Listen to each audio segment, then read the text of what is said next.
আল্লাহ পাক বলছেন ফি কুলুবিহিম মারাদ ফাযাদাহুমুল্লাহু মারাদা ওয়া লাহুম আযাবুন আলীম।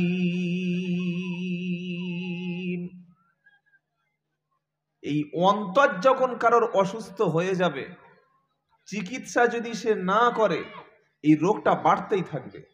হার্টের রোগ যদি কারোর এসে যায়, সে যদি ট্রিটমেন্ট না করে, চিকিৎসা যদি না করে, রোগীর রোগ বাড়বে না বাড়বে না? তো সমস্ত অন্তরের চিকিৎসা আল্লাহ তাআলা কোরআনে করে দিয়েছেন। সেটা কি? আলা বিযিকরিল্লাহি তাতমাইন্নুল কুলুব। ইনজেকশন দিয়ে কখনো অসুস্থ অন্তরকে সুস্থ করা যায় না। অ্যান্টিবায়োটিক খেয়ে অসুস্থ অন্তরকে সুস্থ করা যায় না। কথা বুঝেছেন? ব্যান্ডেজ করে কখনো অসুস্থ অন্তরকে সুস্থ করা যায় না। নার্সিংহোমে ভর্তি করে বড় বড় ডাক্তার দেখালে অসুস্থ অন্তর সুস্থ করা যায় না। এই অসুস্থ অন্তরকে সুস্থ করার একটা ওষুধ আছে, সেটা হচ্ছে আল্লাহর জিকির, আল্লাহকে স্মরণ। সুবহানাল্লাহ পাঠ করতে ইচ্ছা করে না? স্মরণ কার? যদি বলেন আল্লাহর। আল্লাহ স্মরণ যখন বান্দার জিকিরে প্রবেশ করবে, আল্লাহ স্মরণ যখন বান্দার জিহ্বায় থাকবে, আল্লাহ স্মরণ যখন বান্দার দ্বারায় হবে, তখন এই অন্তর, বিশুদ্ধ অন্তর, আল্লাহ তখন তাকে কবুল করে নেবে। বলুন সুবহানাল্লাহ। আর বিশুদ্ধ অন্তর ছাড়া কখনো কেউ জান্নাতে যাবে? যদি বলেন ইয়াউমা লা ইয়ানফাউ মালু ওয়ালা বানুন ইল্লা মান আতাল্লাহা বিকলবিন সালিম। এ বাবা, এই বাচ্চাগুলো তো কথা বলছে কেন গো? তোরা এসে ভিতরে বস, ভিতরে বস। এখানে চেয়ারগুলো কেন লাগাইছেন? চেয়ার তুলে নেন। চেয়ার নিয়ে যত গন্ডগোল, এই যে যত গন্ডগোল মারামারি কি নিয়ে?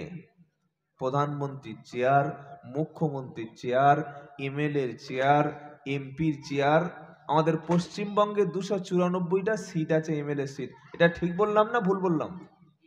294টা সিট লড়াই করার জন্য কতটা লাশ পড়ে বলুন তো ভোটের সময়, শুধু চেয়ারে বসবে বলে। বাংলায় একটা সিট আছে যেটা চিফ মিনিস্টারের সিট, যেটা মুখ্যমন্ত্রীর সিট। এই একটা সিটের আসার জন্য কত লাশ পড়ে বলেন তো? ভারতবর্ষে একটাই সিট আছে রিজার্ভ, সেটা প্রধানমন্ত্রীর সিট। এই সিটটা দখল করার জন্য কত লাশ পড়ে বলুন তো? বুঝতে পারছেন ক্ষমতা কারে বলে?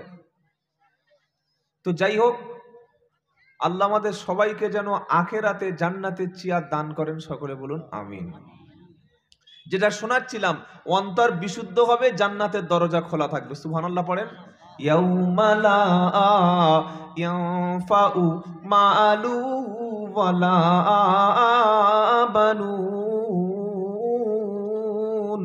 আল্লাহ বলছে বান্দা শোন, ইয়াউমা লা ইয়ানফাউ মালু ওয়ালা বানুন। মাল বোঝেন? কথা বলে না। মাল মানে কি? মদ, তাই তো নাকি? বাবা, মাল মানেই মদ বুঝে না। আবার যুবক ছেলের একটা মেয়ে চলে গেলে মাল যাচ্ছে মাল যাচ্ছে, ছি ছি ছি ছি। তোমার বোনকে যদি কেউ মাল বলে তোমার কষ্ট লাগবে না? হ্যাঁ না বলো? লাগবে। তোমার নিজের কলিজার টুকরা মেয়েকে যদি বলে মাল যাচ্ছে, চামড়া ছাড়িয়ে দেবে না দেবে না? নিজের বোনটা তখন মেয়ে, নিজের কলিজার টুকরা মেয়েটাকে মা। তোমার স্ত্রীকে যদি বলে বাবলুর মাল যাচ্ছে, শুনলে এটা সহ্য করবেন তো?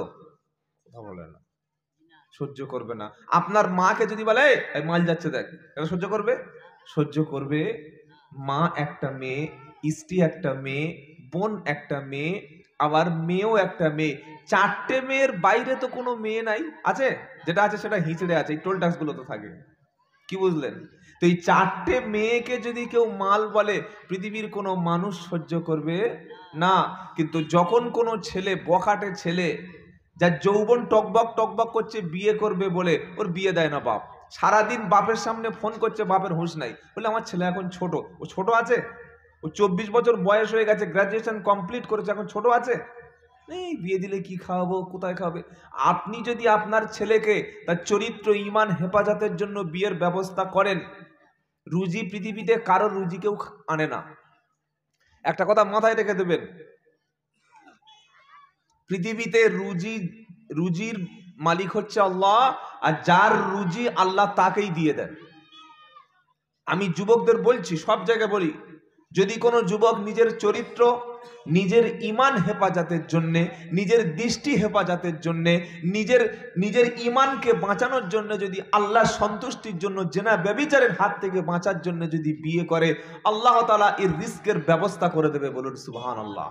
কারণ ওই মেয়েটা এতদিন খাচ্ছিল কোথায়? বিয়ের আগে হোটেলে নাকি? বাপের বাড়ি, ওর বাপের বাড়ি। বিয়ের পরে খাবে কোথায়? স্বামীর বাড়ি। ওখানে আল্লাহ রুজিটা দিচ্ছিল কার বাড়ি? ওর বাপের বাড়ি। এবার রুজিটা পাঠাবে কার বাড়ি? স্বামীর বাড়ি। সুবহানাল্লাহ বলতে মন চায় না? তো আপনি খাওয়াবার কে? আপনার কে খাওয়ায়? রাজ্জাক তো আল্লাহ, আমরা তো আব্দুর রাজ্জাক। আব্দুর রাজ্জাক নিজেকে রাজ্জাক বলছে। নাউযুবিল্লাহি মিন যালিক। রিস্কের বন্দোবস্ত আসমান থেকে হয়, জমিন থেকে হয় না। নেক কাজ করলে আল্লাহ রুজি বাড়িয়ে দেয়। বলুন সুবহানাল্লাহ। গুনাহের কাজ করলে আল্লাহ রুজি কেড়ে নেয়।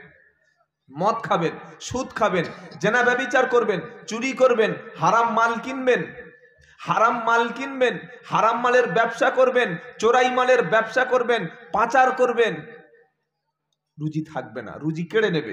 রুজির অনেকগুলো ভাগ আছে। রুজি মানে খালি খাবার নয়, রুজি মানে খালি আপনার বিরিয়ানি নয়। সুস্থতা হচ্ছে এটা আল্লাহর পক্ষ থেকে রিস্ক। বলুন সুবহানাল্লাহ। আপনি ভালো পোশাক পরছেন, এটাও একটা রিস্ক, একটা রুজি। আপনার সুন্দর ঘর আছে, এটাও হচ্ছে একটা রুজি। আপনার সন্তান আপনার অনুগত, এটাও হচ্ছে একটা রুজি। আপনি সুস্থতার সঙ্গে 5 ওয়াক্ত নামাজ পড়তে পারছেন, এটা আল্লাহর পক্ষ থেকে রিস্ক। আল্লাহ আপনাকে একটা সুন্দর দ্বীনী পরিষ্কার ভালো কনিতা মুহসানাত স্ত্রী দিয়েছেন, এটাও আল্লাহর পক্ষ থেকে একটা রুজি, একটা রিস্ক। বলুন সুবহানাল্লাহ। তো এতগুলো রুজির ব্যাখ্যা, আরো প্রচুর ব্যাখ্যা আছে, কয়েকটা মাত্র বললাম। আল্লাহ পাক কি বলছে?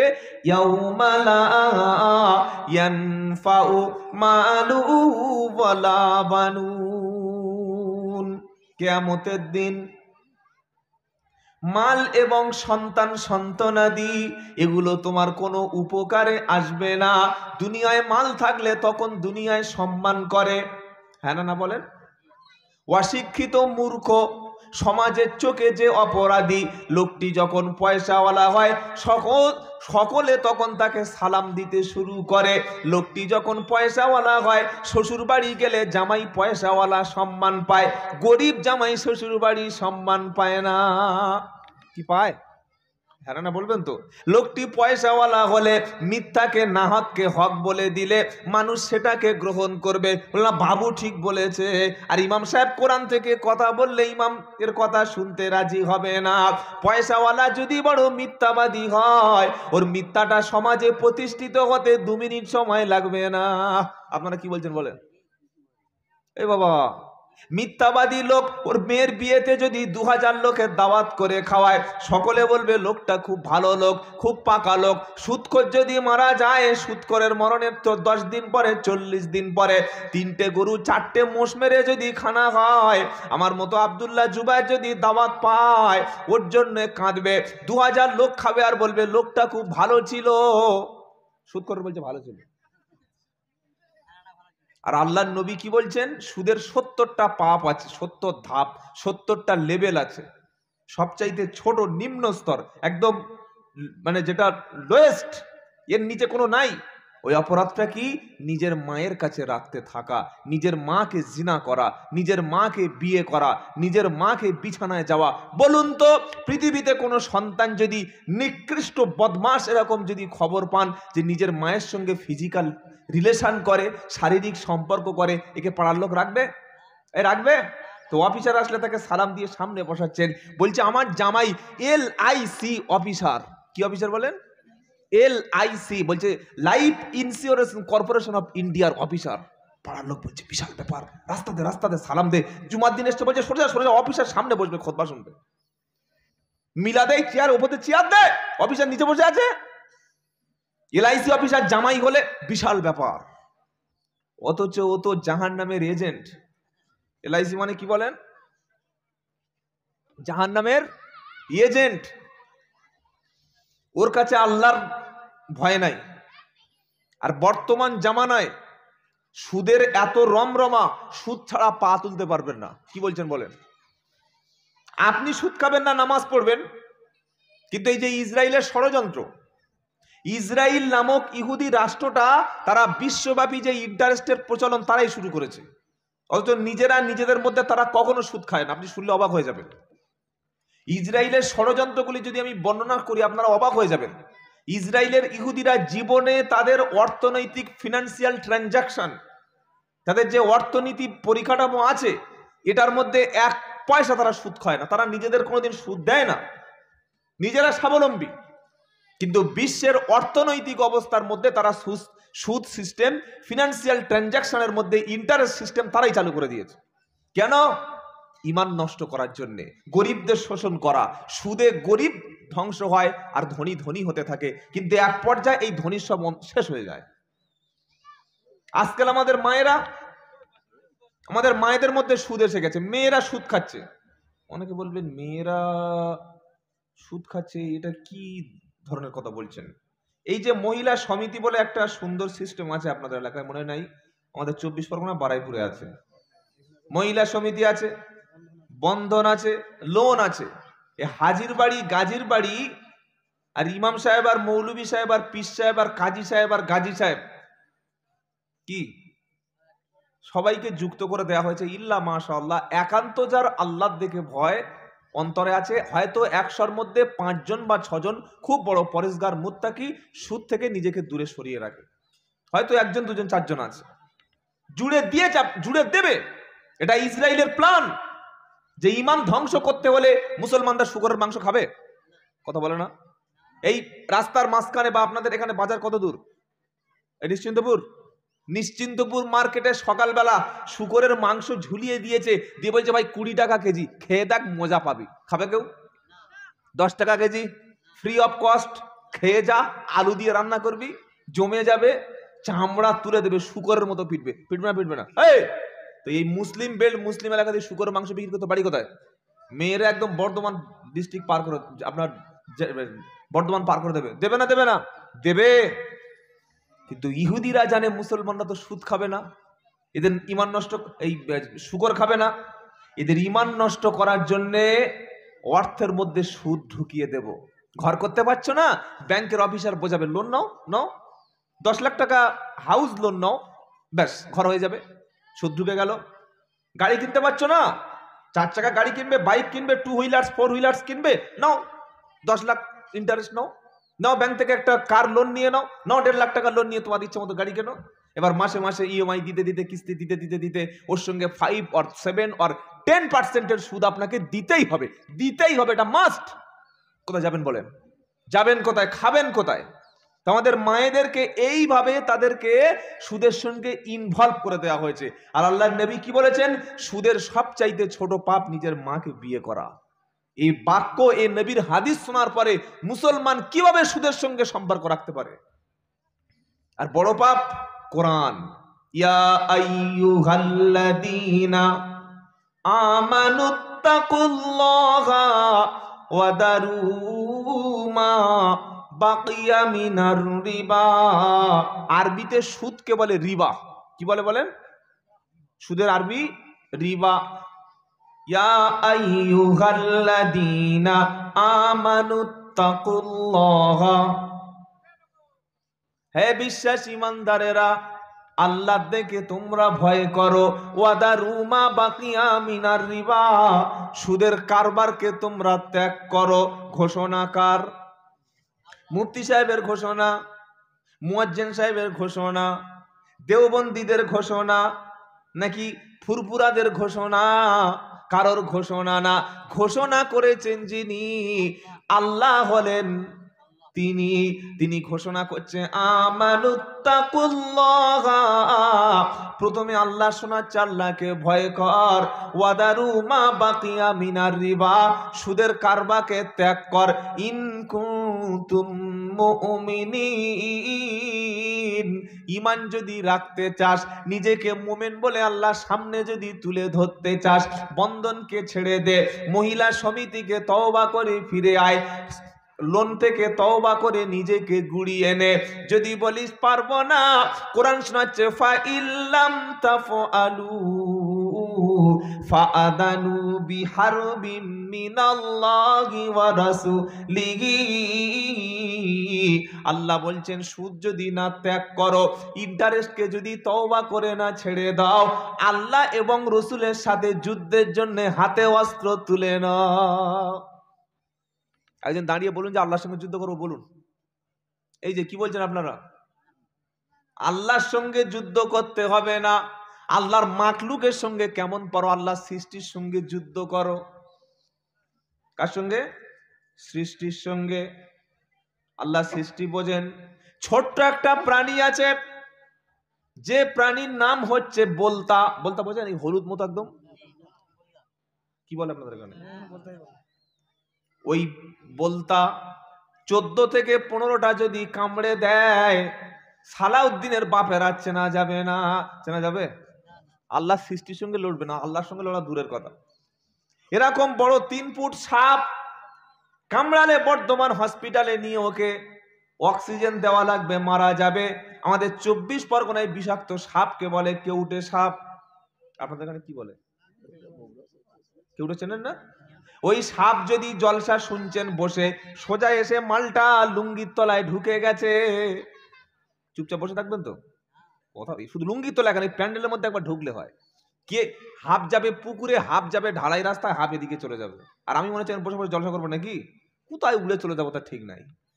আল্লাহ বলছে একটা সাপ ছেড়ে দেবো, কার বাপ আছে আয় চলে আয় দেখি কত ক্ষমতা আছে, আমার সাপের সঙ্গে লড়। আমার সঙ্গে লড়বি? তুই সুদ খাচ্ছিস মানে আমার সঙ্গে যুদ্ধ করছিস, পরে আমার সাথে লড়বি, আমার সাপের সাথে লড়, লড় দেখি ক্ষমতা আছে। একটা বাঘ পাঠিয়ে দেবো, লড় বাঘের সঙ্গে, সম্ভব কখনো হবে না। এমনকি পিপিলিকার সঙ্গে তোরা পারবি না। পিপিলিকা চেনেন? এই কালো একদম বড় কাঠ পিঁপড়া গো, ওই যদি পাছায় একদম গরমের সময় গোটা দশেক কামড়ায়, পাছা ফুলে একদম আলু ভর্তা হয়ে যাবে, পারবে না। আল্লাহ বলছেন বান্দা তোরা সবাই দুর্বল, খুলিকাল ইনসানু দাঈফা। আল্লাহ পাক শোনাচ্ছে বান্দা শোন, আমি মানুষকে সৃষ্টি করেছি দুর্বল হিসাবে। আল্লাহ দেখে সকলে ভয় করব, আজ থেকে সুদ ঘুষ সমস্ত হারাম ছেড়ে দেব। সকলে বলি ইনশাআল্লাহ। আপনি ছেড়ে দেবেন, কিন্তু আপনার বিবিকে ছাড়াতে পারবেন? সম্ভব হবে ইনশাআল্লাহ? দাওয়াত বিবিকে দেবেন ইনশাআল্লাহ, বলেন ইনশাআল্লাহ। কারণ কিয়ামতের দিন বিবির জন্য কত স্বামী জাহান্নামে যাবে তার ঠিক নাই। বিবির জন্য স্বামী জাহান্নামে যাবে, এটা কে বলেছে? হ্যাঁ, আল্লাহ বলেছে কু আনফুসাকুম ইয়া আইয়ুহাল্লাযীনা আমানু কু আনফুসাকুম ও আহলিকুম নারা ওয়াকুদুহান নাস ওয়াল হিজারা। 28 পারা 19 পৃষ্ঠা 14-15 নম্বর লাইনের একদম 6 নম্বর আয়াত, সূরার নাম তাহরিম। হ্যাঁ বিশ্বাসী ইমানদারেরা, ওখানে আল্লাহ ইমানদারদের বলছে সুদ ছাড়, এখানে ইমানদারদের কি বলছে? কু আনফুসাকুম ও আহলিকুম নারা। বিশ্বাসী ইমানওয়ালা, তোমরা জাহান্নামের আগুন থেকে নিজে বাঁচাও, নিজের ফ্যামিলিটাকে আগে জাহান্নামের আগুন থেকে বাঁচাও। তুমি মুখে দাড়ি রেখেছো, মাথায় টুপি পরেছো, ফজরের সময় মসজিদে গিয়ে ইয়াসিন খতম করেছো, দুপারা কোরআন শরীফ পড়ে হাতে তাসবিহ ঝুলিয়ে সুবহানাল্লাহ সুবহানাল্লাহ সুবহানাল্লাহ, বাড়িতে এসে দেখছো সব কটা লোক ঘুমাচ্ছে, বাড়িতে এসে কেউ আল্লাহর সঙ্গে সম্পর্ক নাই, তুমি নিজে বেঁচে গেছো, বিবিকে কিন্তু কখনো বাঁচাতে পারবে না। ছেলেকে ইংলিশ মিডিয়ামে ভর্তি করে দিয়েছো, মিশনে ভর্তি করে দিয়েছো, ডাক্তার করেছো, মাস্টার করেছো, ইঞ্জিনিয়ার করেছো, ছেলেকে বড় অফিসার করতে পেরেছো, শিক্ষায় শিক্ষিত করতে পেরেছো। ছেলে কিন্তু আল্লাহ চেনে না, ছেলে রসুল চেনে না, ছেলে কোরআন জানে না। আল্লাহ দেখে যার ভয় নাই, তার দ্বারাই পৃথিবীর সব পাপের কাজ করানো সম্ভব। ইংলিশ শেখাবে মাসে 2000 টাকা, দুদিন পড়াবে, একদিন টেক্সট, একদিন গ্রামার, শনিবার বিকেল 4টে থেকে 6টা, আর বুধবার সকাল 8টা থেকে 10টা। বুকে হাত চাপড়ে 2000 টাকা বার করে দিয়ে বলছে আমার ছেলে ইংলিশ শিখে অনেক উচ্চ শিক্ষায় শিক্ষিত হবে। আমি আব্দুল্লাহ জুবাইরও আপনার জন্য দোয়া করি, ছেলে ইংলিশ শিখে লন্ডনে যাক, ফ্রান্সে যাক, কানাডায় যাক, অস্ট্রেলিয়া যাক, ইংল্যান্ডে যাক, হল্যান্ডে যাক, সব জায়গায় যাক, কিন্তু ইংলিশ শেখার আগে তোমার ছেলেকে মক্তবে তুমি কেন শিক্ষা দিলে না বলো?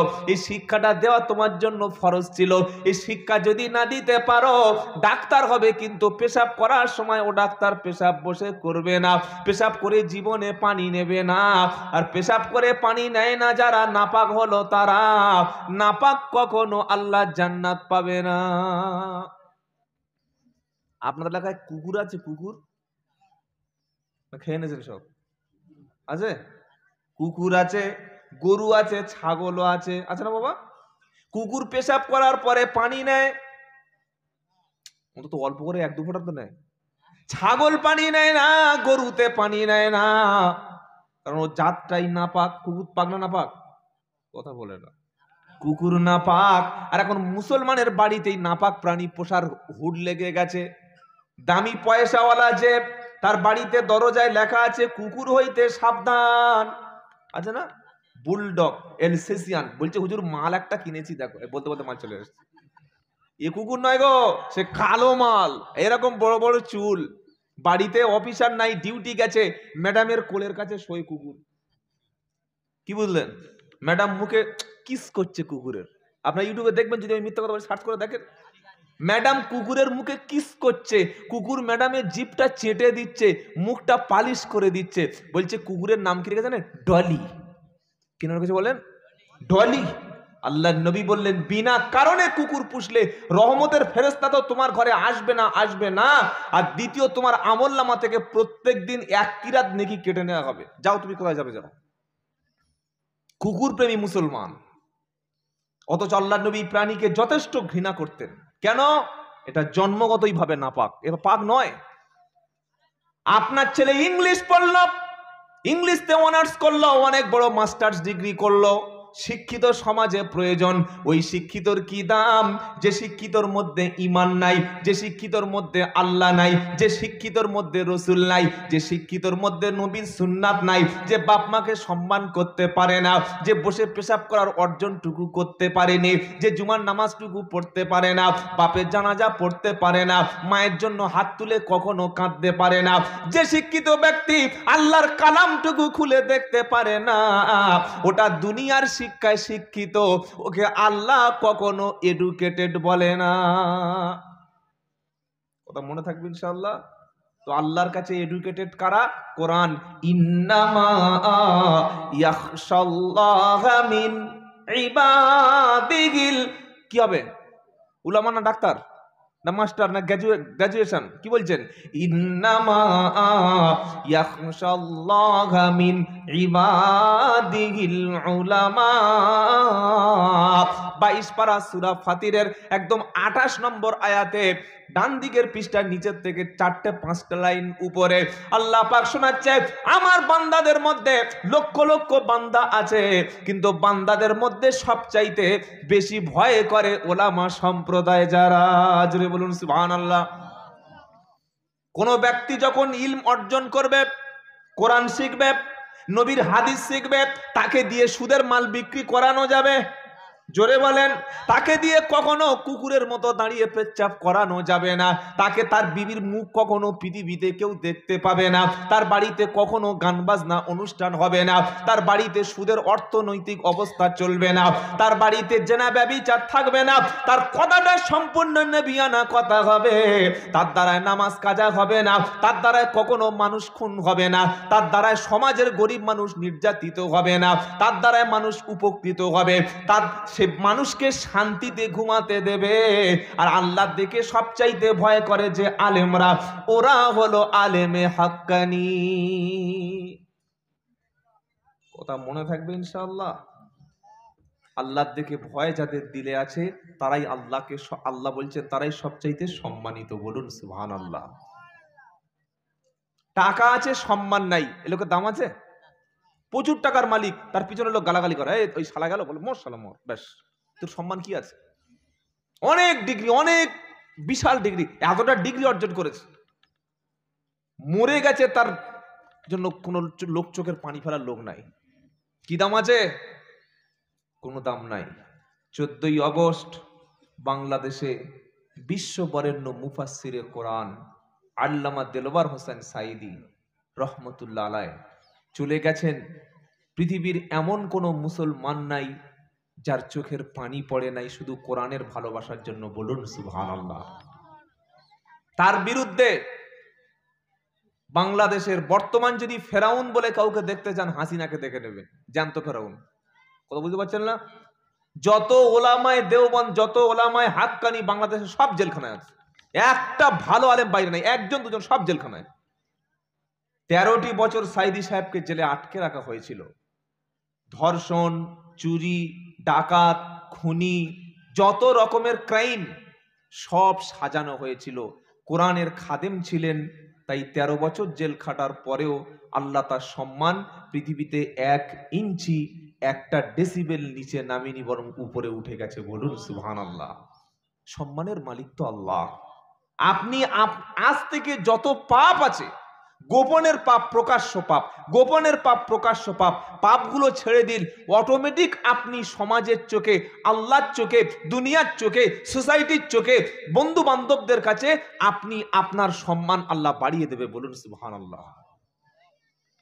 আর পাপের সঙ্গে যুক্ত থাকবেন, আবার ভালো কাজও করবেন, তখন অপমান হতে হবে। কি হতে হবে? আফাতু উমিনুনা বিবাদিল কিতাবি ওয়া তাকফুরুনা বিবাদ ফামা জাযাউ মান ইয়াফআলু যালিকা মিনকুম ইল্লা খিজইউন ফিল হায়াতিদ দুনিয়া ওয়া ইয়াউমাল কিয়ামাতি ইউরাদ্দুনা ইলা আশাদ্দিল আযাব ওয়া মাল্লাহু বিগাফিলিন আম্মা তা'মালুন।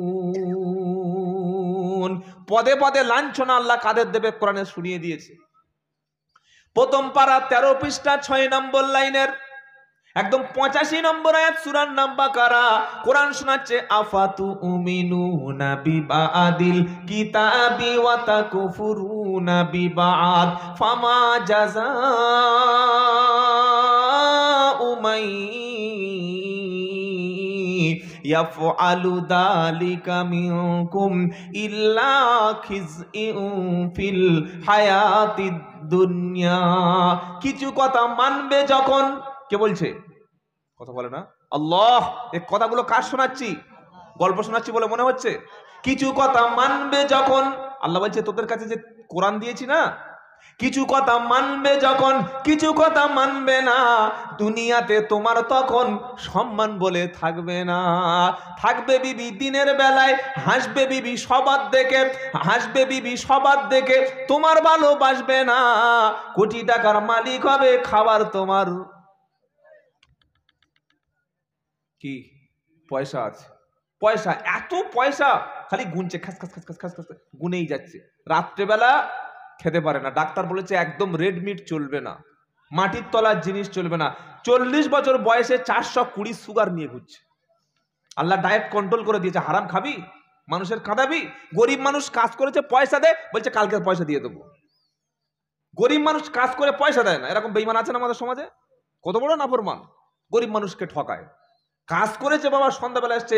আল্লাহর নবীর একটা কথা আছে শ্রমিকদের সম্পর্কে, যারা শ্রমিক দিবস পালন করো শোনো, বিশ্ব নবী 1400 বছর আগে যে মেসেজ সমাজে দিয়ে গেছে, আজকের পৃথিবীতে কার্ল মার্কস বলুন, লেনিন বলুন, মাও সেতুং বলুন, যত আদর্শ আছে, আব্রাহাম লিঙ্কনের আদর্শ বলেন, গান্ধীর আদর্শ বলেন, মমতার আদর্শ বলেন, যে কোনো আদর্শ আল্লাহর নবীর পায়ের জুতার ধুলার সমান পর্যন্ত আদর্শ হবে না। 1400 বছর আগে নবী কি বলেছেন? আল্লাহর নবী সাল্লাল্লাহু আলাইহি সাল্লাম বলেন, তোমার বাড়িতে যদি কোনো ব্যক্তি কাজ করে, শ্রমিক যদি পরিশ্রম করে, সকাল থেকে বিকাল 2টা কিংবা 4টে পর্যন্ত 8 ঘন্টা 6 ঘন্টা সে পরিশ্রম করলো, তার শরীর থেকে ঘাম ঝরঝর করে বার হলো, ওই যখন কাজ হয়ে যাবে, কাজ যখন কমপ্লিট হয়ে যাবে, ওর শরীর থেকে ঘাম শুকানোর আগে তার পারিশ্রমিকটা তার হাতে তুমি দিয়ে দাও। এই কথাটা গান্ধী বলতে পারেনি, কার্ল মার্কস বলতে পারেনি, লেনিন বলতে পারেনি, মমতা বলতে পারেনি। কি বুঝলেন? পৃথিবীতে কেউ পারেনি। পেরেছেন কে? মুহাম্মদ সাল্লাম। শ্রমিকের মর্যাদা তিনি দিয়েছেন, আপনি দেবেন না মানে? কাজ করেছেন, পয়সা দিচ্ছে না, এই পয়সা যাবে কোথায়? এই পয়সা তো আল্লাহ বার করে নেবে। অনেক পয়সাওয়ালা লোক কাজের লোকের সঙ্গে খারাপ ব্যবহার করে, আছে না বাবা? কাজের লোকের দুটো খেতে পর্যন্ত দেয় না। কাজের লোককে মনে করে যে ও আমার কাছে সবচাইতে আমার মুখাপেক্ষী। আল্লাহ বলছে না, কাজের লোক হলেও যদি একটা কাজের লোক সারাদিন কাজ করে, 5 ওয়াক্ত নামাজ পড়ে, সারাদিন শ্রম দেয়, লোকটি রমজান মাসে রোজা করে, সারাদিন শ্রম দেয়, পরিশ্রম করে, মিথ্যা কথা বলে না, সারাদিন পরিশ্রম করে, বিবিকে কখনো খারাপ কাজে নামায় না, সারাদিন পরিশ্রম করে, আল্লাহর দিকে অন্তরে ভয় আছে, সারাদিন পরিশ্রম করে, গোপনে গোপনে কোনোদিন কোনো আল্লাহর সঙ্গে নাফরমানি করে না, আমি আল্লাহ ওই ব্যক্তি সম্পর্কে বলছি, ইন্না আকরামাকুম ইনদাল্লাহি আতকাকুম। আমি আল্লাহ আমার কাছে সম্মানিত ডাক্তার না, সম্মানিত মাস্টার না, সম্মানিত শিক্ষিত অশিক্ষিত না, আমার কাছে মর্যাদা সবচাইতে বেশি তার আমি আল্লাহ আমার দিকে যে বেশি ভয় করে। কি গো, রিক্সাওয়ালা, ভ্যান চালক, কুলি মজুর, এরা ঘুষ খায়? আর রিক্সাওয়ালার ঘুষটা দেবে কে? এরা ঘুষও খায় না, সুদও খায় না, সারাদিন কাজ করে, মাত্র 200 টাকা উপার্জন হয়েছে। একটা রিক্সাওয়ালা, টোটোওয়ালা, ভ্যানওয়ালা, একটা ঠেল মজুর সারাদিন বড় বড় মোট বয়ে 300 টাকা উপার্জন করেছে। 300 টাকা উপার্জন করে দুপুরে হালাল খাদ্য কিনে জোহরের নামাজটা মসজিদে পড়ে, দুপুরে যখন খেতে বসেছে, আল্লাহুম্মা বারিক লানা ফিমা রাযাকতানা ওয়া কিনা আযাবান নার, এটা বলেছে, দস্তরখান বিছিয়ে নিয়েছে, দুটো হাত ধুয়ে নিয়েছে, পাশে বাচ্চারা বসে আছে, মাকে ডেকে কাছে বসিয়ে নিয়েছে, বোনকে জলসার দিন দাওয়াত করেছে, ও অসুস্থ ব্যক্তিকে ডেকে পাশে বসিয়ে নিয়েছে, বিসমিল্লাহ আল্লাহু আকবার বলে, বিসমিল্লাহি বারাকাতিল্লাহ বলে খাবার যখন মুখে তুলেছে, এই খাবার যেটা খাচ্ছে এটা হালাল পরিশ্রম করা টাকা, এই খাবারটা হজম হবে, আল্লাহ জীবনে ওর শারীরিক কোনো কঠিন রোগ দেবে না। আর এসি গাড়ি চড়ছে, ওরা খেতে পারে? কথা বলে না। এসি গাড়ি সারাদিন আমরা তো দেখি, আমি তো সব রোডে যাওয়া আসা করি, বিকাল 2টো বেজে গেছে, কোথায় বিবি আর কোথায় বাচ্চা, রাস্তার পাশে ক্ষুধা লেগেছে, দাঁড়া ধাবায় দাঁড়া, কোথায় খাবে? ধাবায়। তো হোটেলের মালিক বলছে কি দেবো, বিফ, মটন, না চিকেন, না পোলাও, না কাবাব? বলছে শুকনো 2 পিস রুটি দাও। কি খাবে? শুকনো 2 পিস রুটি।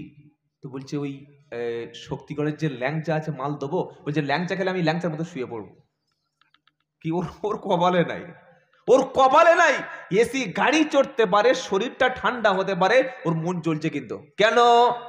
ওর বিবি অন্য একজনের সঙ্গে পরকিয়া করে, ওর মেয়ে সে ওর গাড়ির ড্রাইভারের সঙ্গে পালিয়ে চলে গেছে, ওর ছেলে লন্ডনে থাকে, বাপ মরে গেছে, আসেনি জানাজা পড়তে, অনেক শিক্ষায় শিক্ষিত, হারাম খেয়ে খেয়ে পরের মাল কামাই করে করে, পরের সম্পদ অর্জন করে করে অন্তরটা মরে গেছে।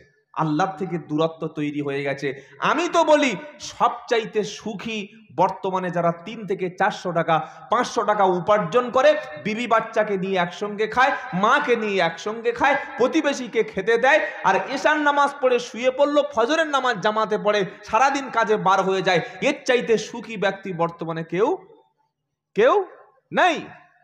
কোটি কোটি টাকার মালিক সুখী নয়, ওটা হচ্ছে চোখে ধোঁয়াশা দেখছে, চোখে মরিচিকা দেখছে। আল্লাহ পাক জাহান্নাম সৃষ্টি করেছে, জাহান্নামের বিভিন্ন দরজা রেখেছে। যেমন সাঈর, এটা জাহান্নামের একটা দরজা, সাকর দরজা, হুতামা দরজা, জাহিম দরজা, নার দরজা। শুনতে পাচ্ছেন না পারেন না? এই যত রকমের জাহান্নামের দরজা রয়েছে, এক এক পাপীর জন্য এক একটা রকম দরজা। কথা বুঝতে পারছেন? যার কেস যেমন তার শাস্তিটা তেমন। গরু পাচারের যে জেলে রাখা হবে, যে ছেলে রাখা হবে, আর ধর্ষণকারী সেই একই ছেলে রাখবে না। আবার রাষ্ট্রের বিরুদ্ধে যুদ্ধ যারা ঘোষণা করবে তাদের সেই একই ছেলে রাখা হবে না। তো আল্লাহ পাক এক একটা আযাবের একটা একটা ক্লাসিফিকেশন ভাগ করে দিয়েছে। যারা শুধু মাল জমিয়েছে, খায়নি, খরচ করেনি, তাদের কোথায় রাখা হবে জানেন? জানেন? হুতামা। কোথায় রাখা হবে জোরে বলেন? কোথায় লেখা আছে? কোরআন, ওয়াইলুল লিকুল্লি হুমাযাতিল লুমাযা আল্লাযী জামাআ মালান ওয়া আদ্দাদা ইয়াহসাবু আন্না মালাহু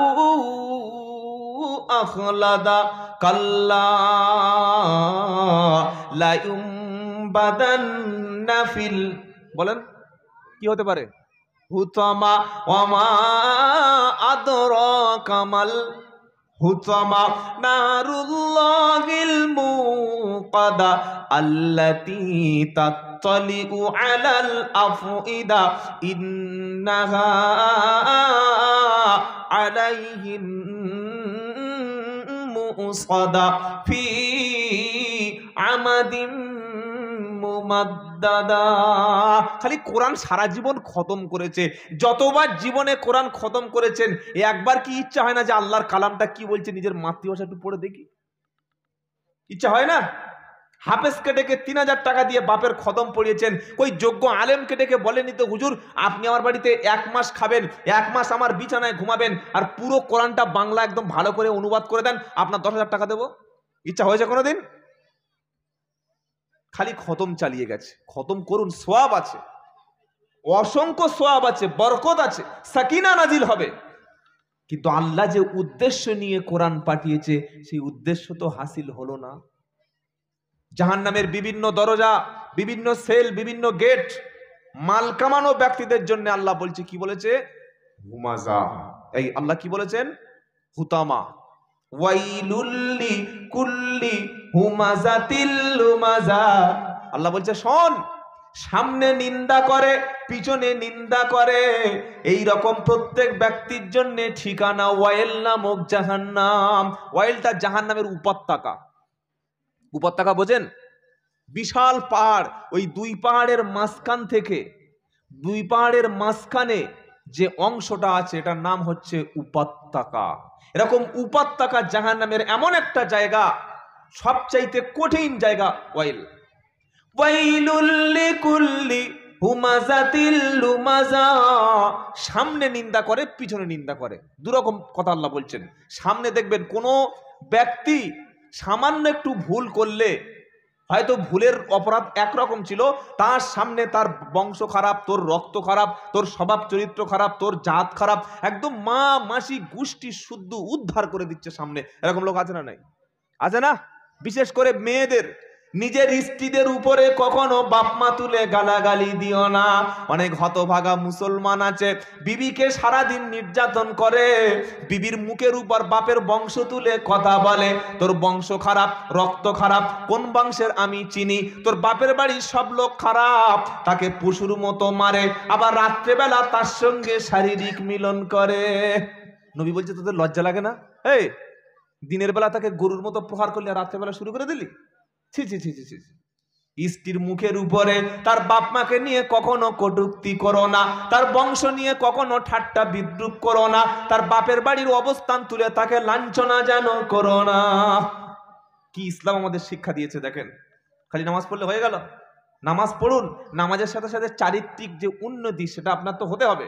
নামাজ পড়ার সাথে সাথে চরিত্র পাল্টাবে।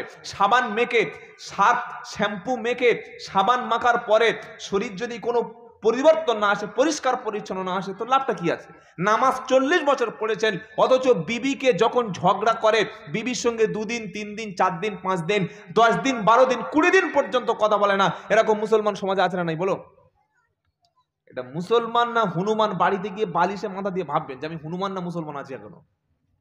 আর আল্লাহর নবীর স্ত্রীরা বলেন, আল্লাহর নবী সাল্লাল্লাহু আলাইহি সাল্লাম যখন দাওয়াত ও তাবলীগের কাজ করে, কোরআনের প্রচার করে, দ্বীনের প্রচার করে নবীজি ঘরে আসতেন, সালাম দিয়ে যখন ঘরে আসতেন, আমরা বিবিরা মনে করতাম বসন্তের বাতাস যেন আমাদের ঘরে প্রবেশ করেছে। সুবহানাল্লাহ বলতে পারলেন না? না এখন বলার দরকার নেই, কাল রবিবার বিকেল 4টার দিকে একবার বলে নেবেন। জোরে বলুন সুবহানাল্লাহ। আপনি ঘরে গেলে আপনার স্ত্রী যদি খুশি হয়, বাচ্চা যদি খুশি হয়, আপনার মেয়ে যদি খুশি হয়, নবী বললেন ওই ব্যক্তি আল্লাহর কাছে উত্তম, যে তার পরিবারের কাছে উত্তম। আমি নবী মুহাম্মদ সাল্লাল্লাহু আলাইহি সাল্লাম আমার পরিবারের কাছে উত্তম আদর্শ স্বামী। আদর্শ স্বামী তো হতে পারেননি এখনো। বিয়ে করলে স্বামী হয়? ঘর বেঁধে দিলে স্বামী হয়? 3টে ছেলে জন্ম দিলে স্বামী হয়ে যায়? অত সহজ নয়। আদর্শ স্বামী হওয়ার জন্য মুহাম্মদ সাল্লামের চরিত্র ফলো করব ইনশাআল্লাহ। বলেন, স্ত্রীকে কখনো কোনোদিন নবী কখনো বদলা নেয়নি। স্ত্রীর অপরাধ ক্ষমা করেছেন, স্ত্রী ভুল করেছে তিনি সংশোধন করে দিয়েছেন, স্ত্রীর কোনোদিন প্রতিশোধ নেননি। আল্লাহর নবীর বাড়িতে ছোট্ট বাচ্চা কাজ করেছেন, খেদমত করেছেন, নাম হযরতে আনাস রাদিয়াল্লাহু তাআলা আনহু। বলুন সুবহানাল্লাহ। হযরতে আনাস রাদিয়াল্লাহু তাআলা আনহু বলেন, আমি নবীর দরবারে নবীর কাছে 1 বছর 2 বছর 3 বছর 4 বছর না 10 বছর খেদমত করেছি।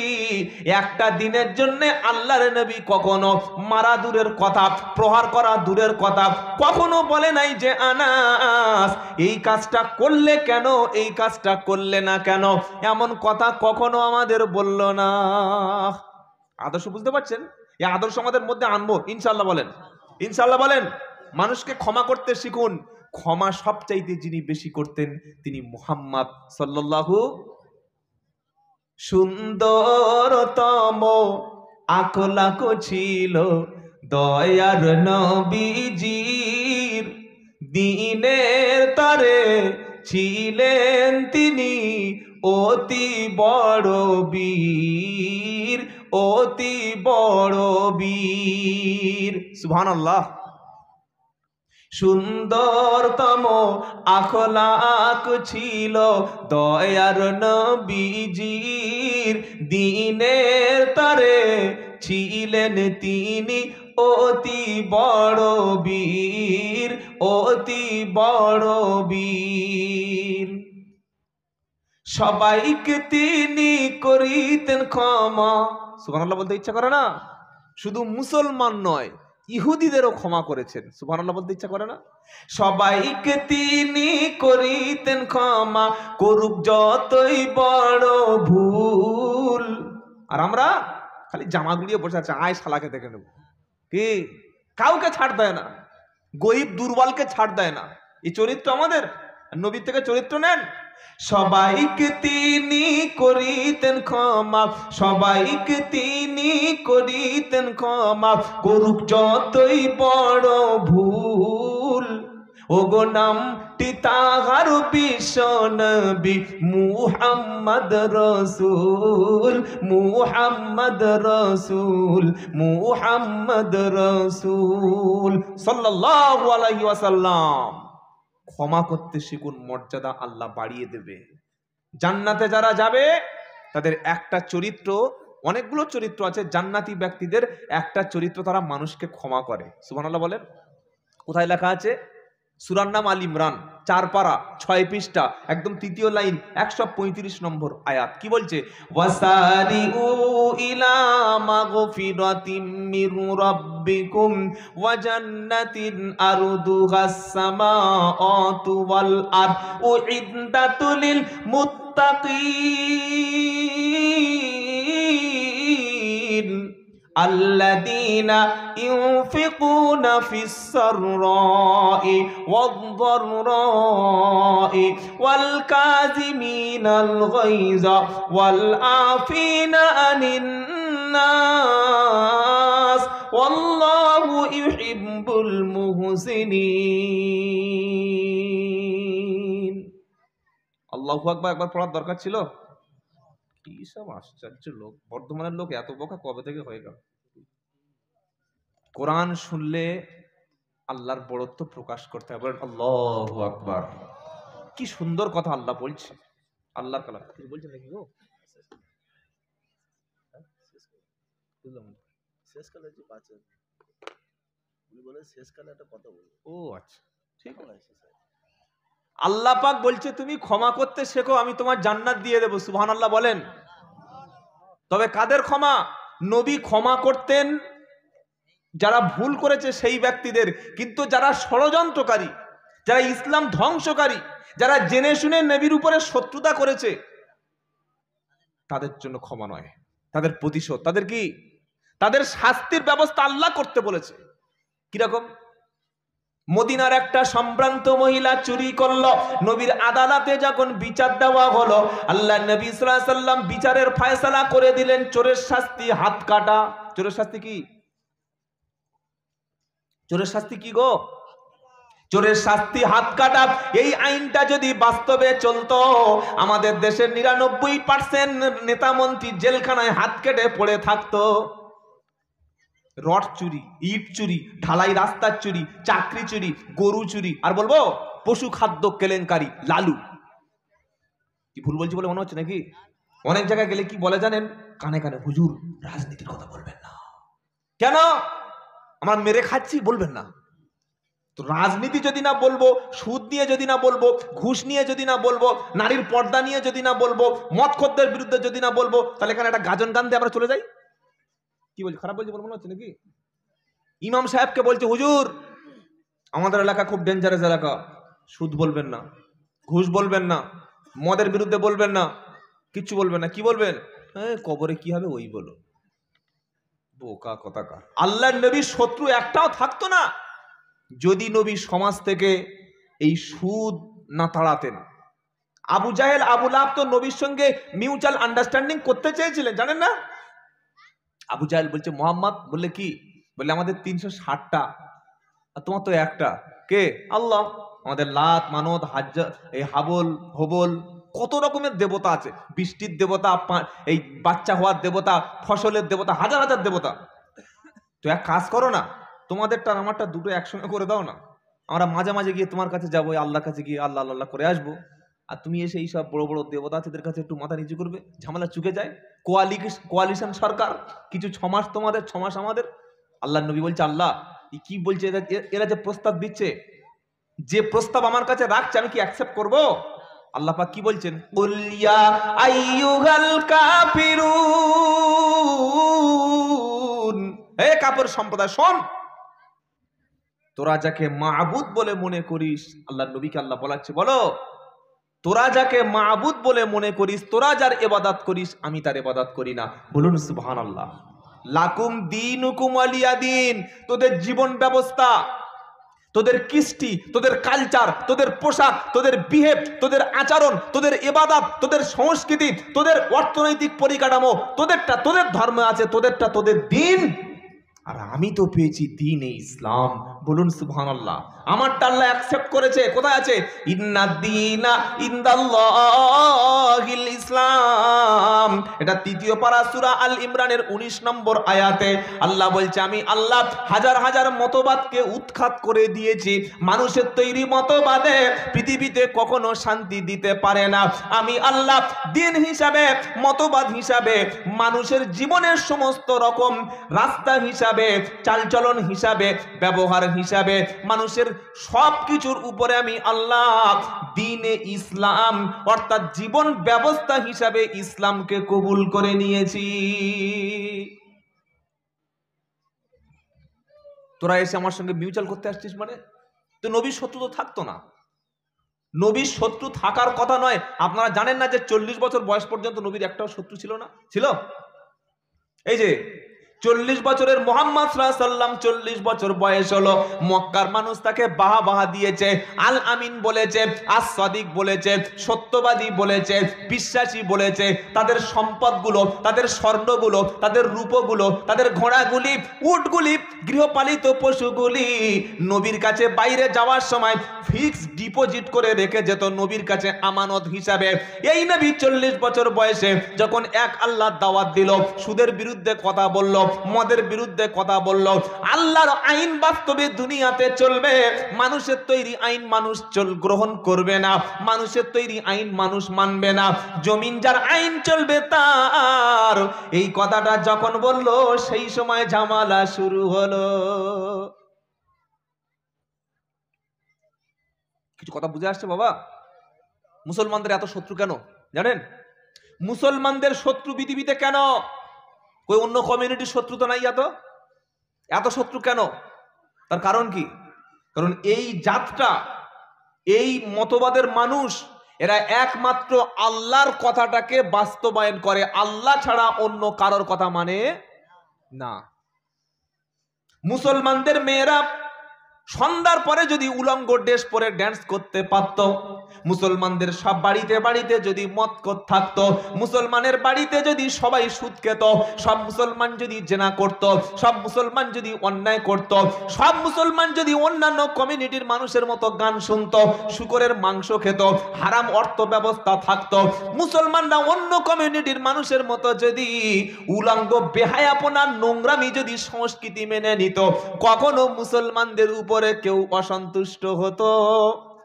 আর এই কথাটা কোরআনেই আল্লাহ সাফ শুনিয়ে দিয়েছে। কোথায় লেখা আছে? ওয়ালাম তারদা আনকাল ইয়াহুদু ওয়ালান নাসারা হাত্তা তাত্তাবিআ মিল্লাতাহুম কুল ইন্না হুদাল্লাহি হুয়াল হুদা ওয়ালা ইন তাবাআতা আহওয়াআহুম বা'দাল্লাযী জাআকা মিনাল ইলম মা লাকা মিনাল্লাহি মিন ওয়ালিয়্যিন ওয়ালা নাসীর।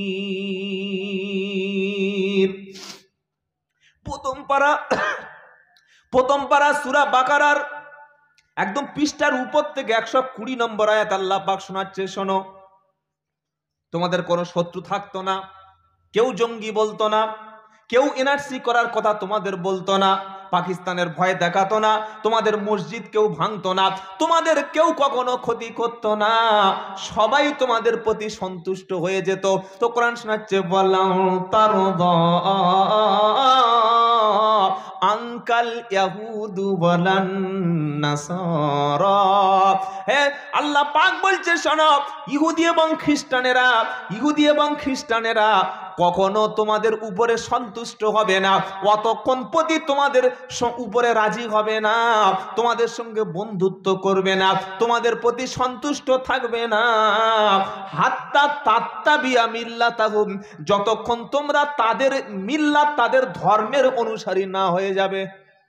কি বুঝতে পারলেন? কিছু বুঝেছেন? আল্লাহ বলছে ইহুদি খ্রিস্টানদের ধর্মের অনুসারী তোমরা পরিপূর্ণ না হওয়া পর্যন্ত কখনো তোমাদের উপর তারা রাজি। যদি বলো, তারা দীঘায় গিয়ে হাফ প্যান্ট পরে ঝাঁপ দিচ্ছে, তুমিও ঝাঁপ দাও, তখন বলবে মডারেট মুসলমান, এই মুসলমান আমাদের চাই। কোন মুসলমান চাই? এই দীঘায় ঝাঁপ মারা মুসলমান। এখানে ডাক্তার আর ওখানে উলঙ্গ হয়ে ঝাঁপ মারছে পুকুরে। চিন্তা করছেন? দেখেছেন না? দেখেন নাই? এইবার তো এই সিজন আসছে কিসের? ট্যুর করা, বড় ভলভো বাস, এসি বাস, পাড়ার ছেলে মেয়ে, ছোকরা ছুকরি, আই বুড়ো আই বুড়ি, কার ভাবি কার বউ দেখার দরকার নেই, চল একসঙ্গে ঘুরে আসি। যাওয়ার সময় 20 কেজি চালের 20 কেজি আটার ময়দা, রুটি, 10 কেজি মুরগি ওটা জবাই, আর সঙ্গে রকম বাংলা মাল 10 পিস। হাসছেন আপনারা? তো মুরগিটা জবাই করেছিস কেন, এটা খা। বলছে না, আমাদের ইমাম সাহেব বলেছে জুমার দিন মরা মুরগি খাওয়া হারাম, তাই জবাই করতে এসেছি। তো জবাই না করলে যদি হারাম হয়, কিন্তু মদটা কি বিসমিল্লাহ বলে হালাল হবে? মদটা কি করে হালাল করবি বল? মদটা খাচ্ছিস হারাম বলে, মদটা খাচ্ছিস ওটা অসুবিধা হচ্ছে না, কিন্তু মুরগিটা জবাই করছিস কেন? এর জ্ঞান টনটনে আছে, এ জানে যে মরা মুরগি খাওয়া পাপ, জাহান্নামে যেতে হবে। তো মরা মুরগি যদি পাপ খেলে জাহান্নামে যেতে হয়, মদটা তো তার 3 গুণ পাপ, এটা খেলি কেন? মদ তো সমস্ত পাপের মূল উৎস, মদ। এবার গেল ঝাঁপ দিচ্ছে উলঙ্গ হয়ে। কি ঠিক বলছি না ভুল বলছি গো? ইহুদি খ্রিস্টানেরা এই মুসলমান চায় তাদের বিয়ে বাড়ি অনুষ্ঠানে মদ সাপ্লাই হয়, তাদের বিয়ে বাড়ির অনুষ্ঠানে মেয়েরা উলঙ্গ হয়ে ড্যান্স করে, তাদের বিয়ের বাড়ির অনুষ্ঠানে মেয়েরা উলঙ্গ সাজ সাজে, যার যত ড্রেস ছোট, যার যত ব্লাউজ ছোট, যার যত কাপড় ছোট, সেই ব্যক্তি তত হট। সেটা কি বলো?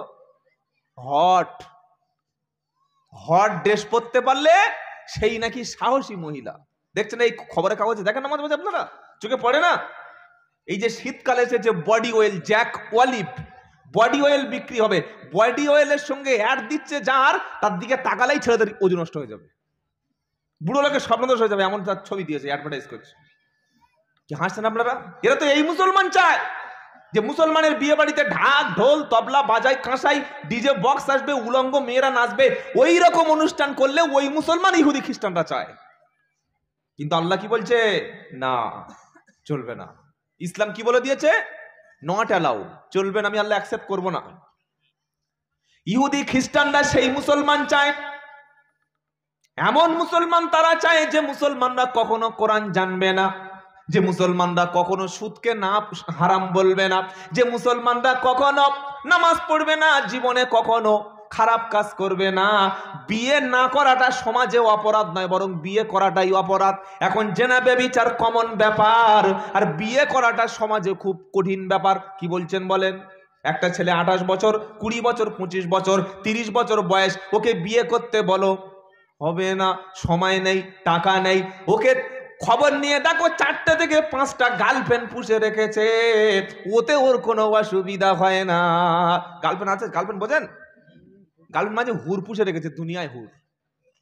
আখেরাতে কবে বাকি মাল পাবে ওর জন্য বসে থাকবে? ও কাঁচা মাল চিবিয়ে চিবিয়ে মাথা থেকে পা পর্যন্ত খাবে, বলছে এটা আমার এক্স, ওটা আমার এক্স, সব এক্স আর নিজে ওয়াই। কি বুঝলেন? ওর বিয়ে করতে বলো হারাম করে রাজি হবে না, জেনা করতে বলো একদম রেডি হয়ে বসে আস। আস্তাগফিরুল্লাহিল আযীম, আস্তাগফিরুল্লাহ। আল্লাহ পাক শোনাচ্ছে ইহুদি খ্রিস্টানরা তাদের উপরে রাজি হবে না। তোরা মদ খেতে পারবি? সবাই মদ খা, সবাই সুদ খা, সবাই জেনা কর, সবাই ব্যভিচার কর, মেয়েদেরকে রাস্তায় নামা। তাদের কথা হচ্ছে যে নারীদের ক্ষমতা দিতে হবে, নারী পুরুষ সমান। তাদের কথা কি? নারী পুরুষ কথা বলে না, সমান। তারা বলে নারী এবং পুরুষের সমান অধিকার চাই। কারা বলছে? নারীবাদীরা, নেড়িবাদীরা। কি বলছে বলেন? নেড়িবাদীরা। তারা বলছে নারী এবং পুরুষের সমান অধিকার চাই। কিরকম? নারী যেমন, পুরুষ যেমন পোশাক পরবে নারী তেমন পোশাক পরবে, পুরুষ যেমন গাড়ি চালাবে নারী তেমন গাড়ি চালাবে, পুরুষ যেমন অফিসার হবে নারী তেমন অফিসার হবে। আল্লাহ নারীদেরকে ইসলামে ঠকায় নাই, বরং পর্দার বিধান দিয়ে ইসলাম নারীদের সম্মান, সতীত্ব, ইজ্জত, আব্রু হেফাজত করেছে। জোরে বলুন সুবহানাল্লাহ।